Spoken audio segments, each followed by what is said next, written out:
来看马斯克的太空公司 SpaceX 9号的火箭哦，3月31载4个太空旅客展开太空史上头一届飞过南北极的载人任务。这届是一个中国出世、加密货币投资家出钱的，伊甲3个乘客接受800个月太空训练哦，未来进行3天到5天的太空旅程。3, 2, 1, ignition, and liftoff.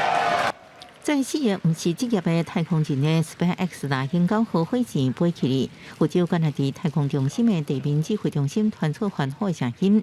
这一座飞行任务由中国出世、国际是马耳他加密货币大好业人王存出钱，不过无透露确实的金额。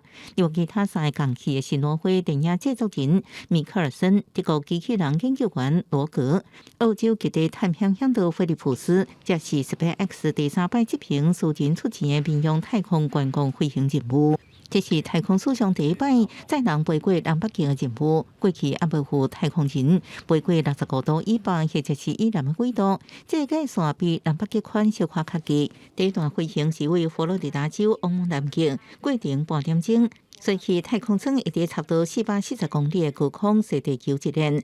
时间差不多是1点半钟，其中46分钟会为南极飞过到北极，为太空船能看到地球南北极的美丽面貌。这是人类第一摆为太空看过地球的极地酷刑。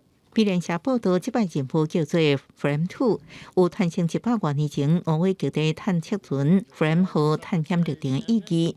王存这人接受8个月训练，包含伫阿拉斯加进行野外生存训练，加无机伫极端环境加真下舱内生活挑战。这摆太空任务除了让这人体验射地球南北极，也进行真侪项实验，包含第一摆伫太空内底翕人体电光影像等等。